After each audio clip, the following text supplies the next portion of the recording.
Hello, my name is Melody Shapino, and I'm an assistant professor in the School of Public Health at San Diego State University. And I'm delighted to join you today to talk about OneHealth. First, we'll open up with talking about the definition of OneHealth, and we'll observe a couple of definitions from multiple agencies, as well as a short video to get an idea of exactly what the concept of OneHealth means. Then we're going to talk a little bit about some OneHealth topics. Now, OneHealth is a very broad area, and so we will just cover a few topics. It's by no means exhaustive, but I'm hoping that it'll give you a little bit of insight into the topic area. Third, we'll think about and discuss academic futures and what exactly the future of education and understanding of OneHealth is, and how we can disseminate and discuss OneHealth and the evidence around it in the academy, not just in curriculums, but also in the research and the evidence. And finally, I hope to leave you with a small call to action on how to communicate about OneHealth when you're disseminating the information that you find, or when you find interesting evidence that you think will benefit students of OneHealth. So I'm going to open with the overall sort of bird's eye view of what is OneHealth. And OneHealth is really the integration and understanding that we are all impacted, integrated, and interdependent in terms of human health, animal health, and ecosystem, or the greater environmental health. And that these three areas are dependent on each other in such a way that when one area is impacted, it's not impacted in a vacuum, but rather its impact is felt across other areas. And so when we think about things like rising water levels due to rising temperatures across the globe, we have to think about habitats where people living in low-lying areas are now left with the need to migrate or to move their livelihood, their homes, etc. And so the impact can be substantial. And then this also includes animals who lose their habitat due to overbuilding or overconsumption of certain natural resources, find themselves shifting and thus changing certain ecosystems that can also lead to increased risk for vector-borne diseases, interactions with animals that we shouldn't be interacting with, and things like that. So when I call your attention to the definitions that I discussed, I'm sharing just two definitions. There are actually quite a few out there. The two that I chose to share, one is from the animal health perspective, and the other one is actually a very recent update from the World Health Organization, from their OneHealth high-level expert panel, which is actually a combined panel from the World Health Organization and the United Nations. And they're really emphasizing both of them in terms of an integrated and unifying approach, where the animal health organizations also focused on the early detection of disease and infection, focused on animal sources and the prevention of transmission and introduction of pathogens. So to prevent illness in humans and effects on the food chain, both of which are critical elements for OneHealth. In addition, what I really like about the OneHealth WHO definition is that the approach really focuses on the wider environment, including ecosystems, and how important it is to think about things as closely linked and interdependent, meaning that they do impact each other, both synergistically and antagonistically. And the other element that I think is strong in their definition is related to the mobilization of multiple sectors, disciplines, and communities. It really is about collaboration. And it's really to focus on fostering well-being, but also really thinking about collectivity and the collective need for clean water, energy, and air, safe and nutritious food, and really focusing on sustainable development. With that, I'll briefly pause so that you can watch the video and get another perspective on what is OneHealth.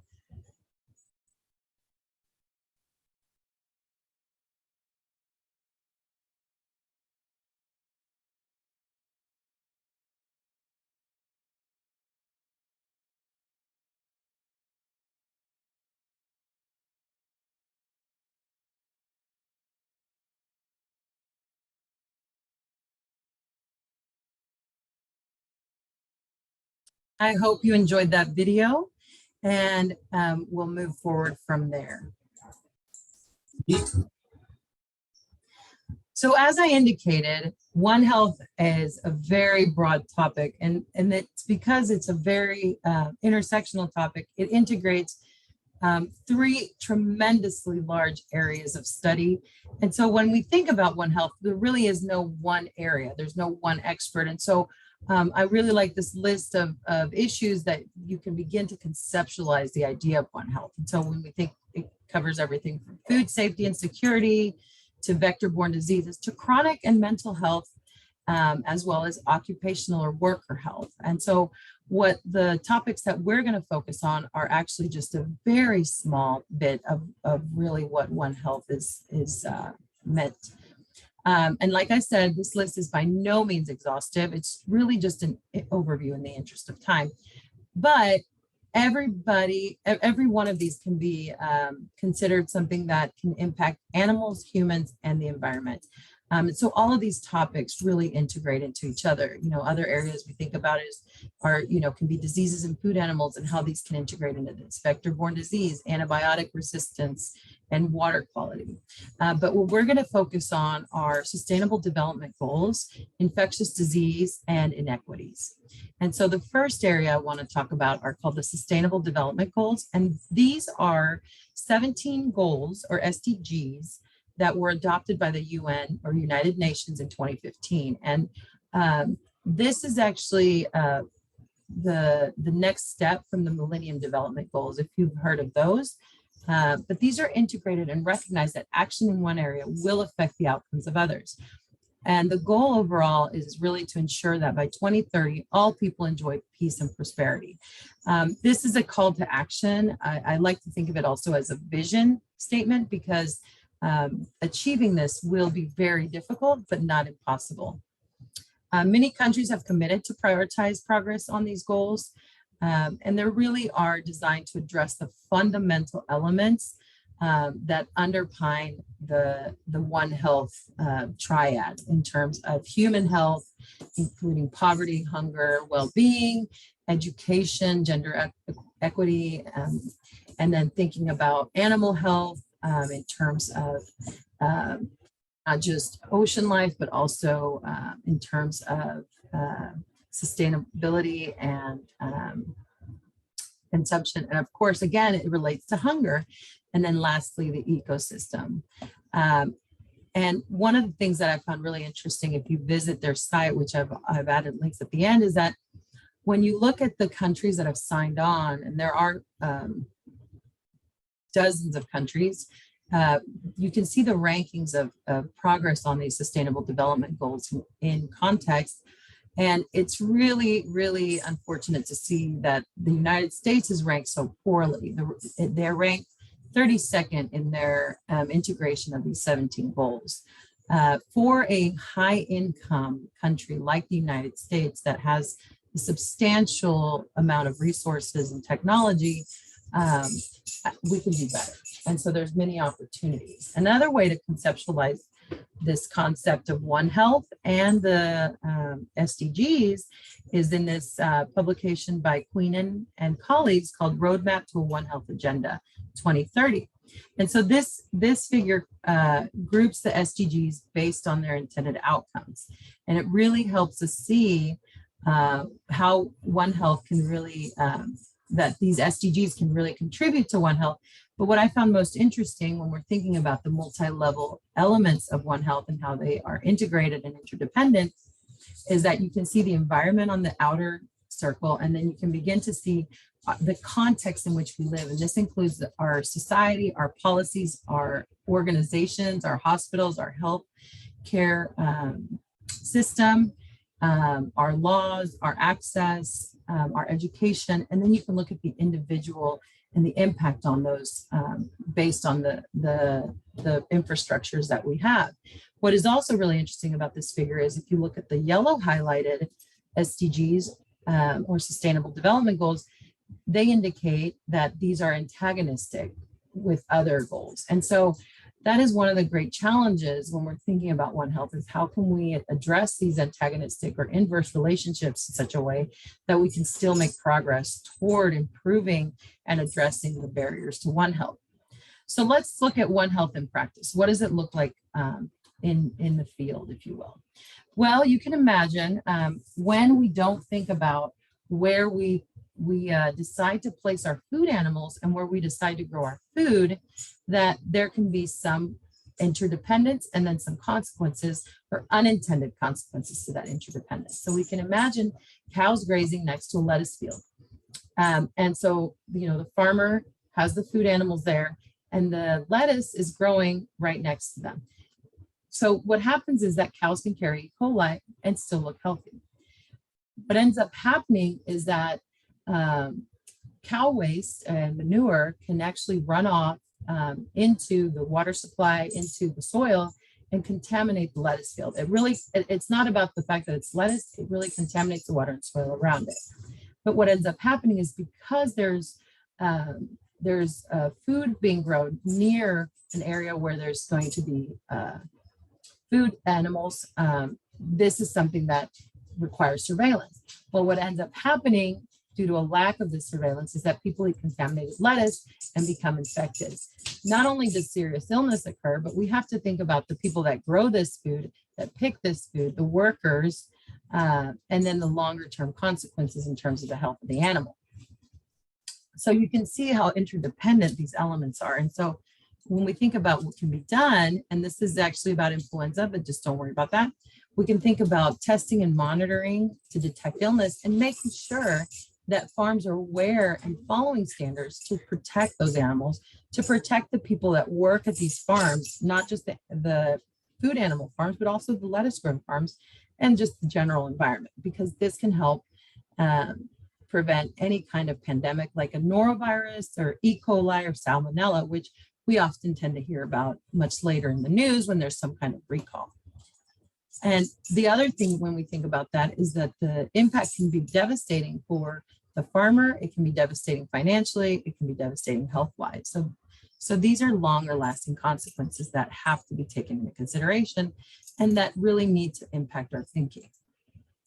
So when we move on to infectious disease transmission and pandemics, I want to take a little step back historically, because one of the biggest issues that we face as a society are vector-borne diseases. And this is a great example of how interdependent we are with the environment, as well as our delicate balance with the climate, because we have seen firsthand the changes in habitats due to our growing proliferation across what we tend to call urban spread. And when we think about rising temperatures, then we can think about that these habitats are not only changing their location, but they're changing their nature. And so when we think about these, the climate, the land use elements, and then also the fact that some people can and cannot address these issues, we're thinking about an equity issue at that point. Another element that impacts infectious disease transmission and pandemics is conflict. So when we're thinking about the Ukraine and the conflict in the Ukraine, which is a construct of forced migration due to an invasion, folks are not able to fully and safely migrate as they would be. And so there's a much higher risk for infection and disease, not only within their migration, but across their migration as they move, not just across their own land, but into other countries. And so this is another critical issue that we have to think about, especially because conflict tends to destroy most public health infrastructures, most clean water access, most medical access. And so the consequences are significant and long to deal with. This is an excellent table to give you an idea of how varied the mechanisms of infection occur. And so when you look at, I want to call your attention to the middle one, since we were talking about animal waste, is the gastrointestinal transmission route, where the fecal oral is actually much more common than most people think.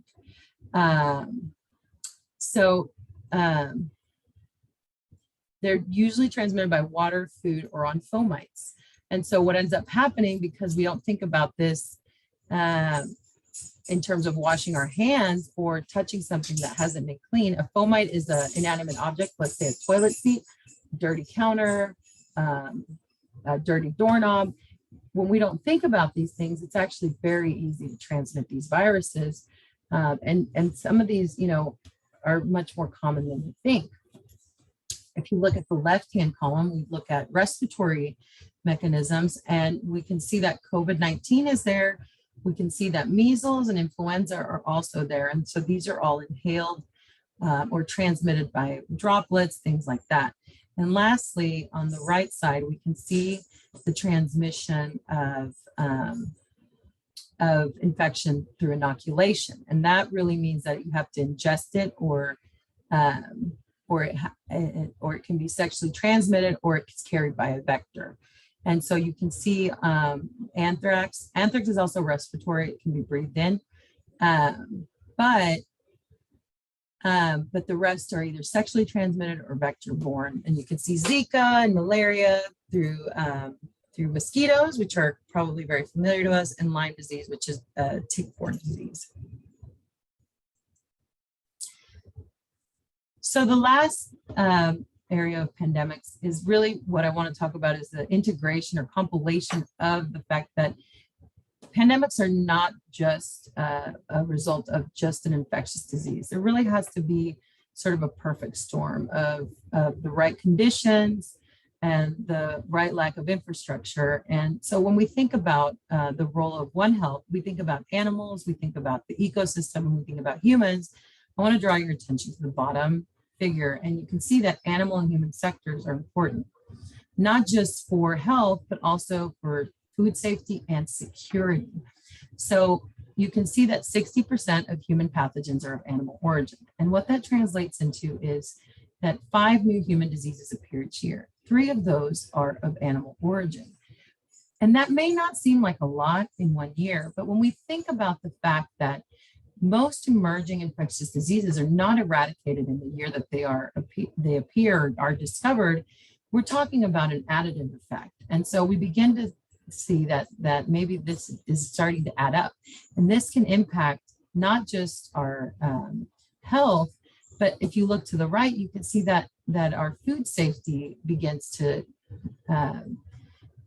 be threatened when we think about the animal-borne diseases, because of especially food animals, but then also when we think about food safety and food availability, because then that leads to hunger, and that also can influence health. But hunger doesn't just influence health, it can also influence security, because it also impacts conflict, migration, and globalization. And so we can see that all of these areas are interconnected and heavily interdependent, and addressing one or thinking about one doesn't necessarily keep the others from having an effect or having any kind of variation. So we always want to think about not just our impact on one area, but what are the unintended or additional consequences on the other areas when we're thinking about One Health. This is a map that was published, co-authored by Dr. Fauci in 2020. And it shows the distribution of newly emerging, re-emerging, and deliberately emerging infectious diseases across the globe. And what I want to draw your attention to is actually the blue highlight, and that is actually the re-emerging diseases. And this is diseases that are over 50 years old. So these are infectious diseases that we had once gotten under control in wherever they had first emerged, but either they have re-emerged in the same area, or they have popped up in a new area. And if you couple those with the left-hand side, the red dots, if you look at the key above, you'll see that they really almost double the number of infectious diseases that we are detecting across the globe. Because when we think about emerging infectious diseases, we're talking about those last 40 years that we have not managed to eradicate. And so when we think about what I said about that additive effect, we can see that there is a significant amount of potential for the next pandemic as we're hearing it. So when we talk about how COVID-19 is sort of done, we really need to be thinking about it in terms of how do we prepare, not just for the reemergence, but the newly emergent. And that's where the question of equity comes in. And so I'll draw your attention to this graphic, which is indicative of vaccination rates as of April 27th of this year, so just a few weeks ago.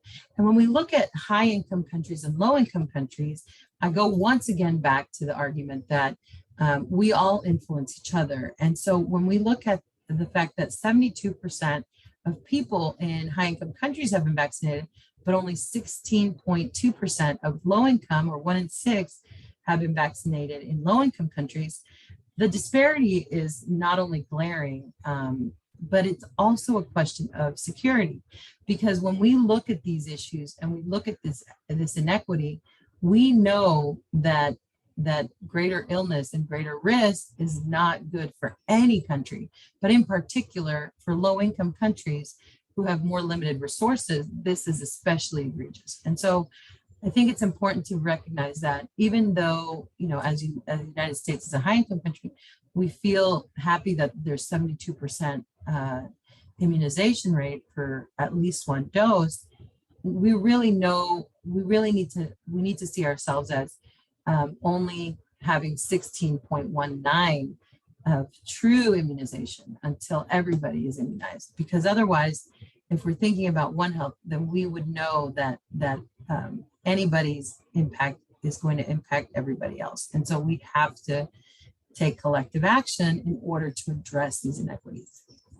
So how do we do that? Well, one of the most important and really effective ways is to educate ourselves and to build education programs that address these interdependent issues.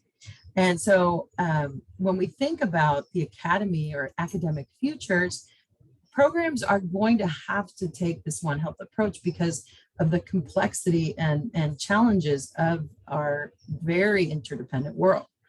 And I really like this publication. It was a study done, and they identified 45 One Health programs in the US, and they said, what are the programs missing? And so they identified the key areas from each program, and they did a continuum of the least represented key elements to the most well-represented. And you would notice that in the first two columns, those are the least well-represented, and you'll notice that there are the legal precedents for One Health, plant biology, zoonosis, economics, geography and GIS, conservation, and toxicology, among others. And so this is a really important element that we see that we really are focusing on human health, but we're forgetting key elements of animal and the ecosystem or the greater environmental context. So that is an initial and critical first step that I think we can take in addressing these issues. And we can do that by making sure that in the academy, we're addressing inequities by considering not just disease in one population, but really how is this disease present in this population, but also what is the origin and burden of these diseases on subpopulations and on more high risk or vulnerable populations. Another way that we can think about this is what is the effect of these inequities on women and non-cisgender populations? So when we're thinking about access to education, access to health and healthcare, access to information, and things like that, and policies or laws that impede this, we need to think about this on a global scale and not just individually. And so what we can do is think about inquiry as multi-level and transdisciplinary. So not just, thinking about just ecosystems, but also animal health and human health, and not just animal health, but also ecosystems and the environment and human health. And this approach can be considered a knowledge to action approach. So not just thinking about generating or acquiring information, but also what can we do with it? How can we integrate it? And my favorite part is the call to action from the CDC about communication, collaboration, and coordination.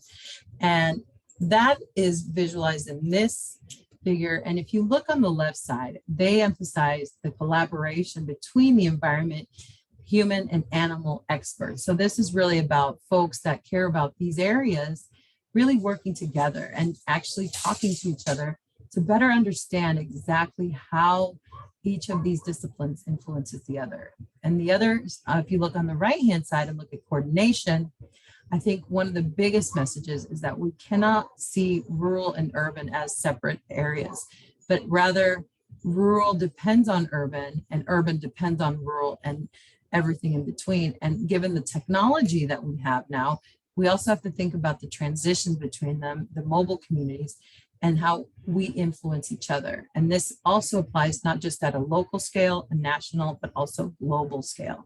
And I think having a mind to equity and access will really help with that. And if I call your attention to the very top of the middle, you'll see communication. And all of these really lead to that One Health goal that we have. But communication is really going to be the key element that makes these wheels turn. And so with that, my call to action for you is actually adapted from health literacy. And that is to consider communicating about One Health to be accurate, be actionable, and be accessible. So when we're talking about accurate content for One Health, it's really just to provide simple, plain, and evidence-based information across all areas of One Health. So there's, just keep it very accurate. When we're talking about actionable content, it's really to think about all three elements of One Health and then provide clear guidance in the moment on how to act, where to go, what to do with the information, instead of just providing the information and no guidance as to how to act on it. And finally, it's really thinking about accessible content. So making that information interactive, making the content brief, the content that's actionable, making it brief. One thing that's been very powerful in low health literacy communities are checklists. These are, when you're thinking about conservation, when you provide a checklist in some certain area, so for example, how to avoid tick-borne illness, you provide a checklist. This is very helpful. We do this a lot in the health services arena as well, in terms of things that you can discuss with your doctor when you have questions or concerns. And with that, I thank you very much for your time. I've provided a small list of resources, but it's a great start. And then there's additional slides for you for reference should you desire. Thank you again for your time, and I hope you have a wonderful day.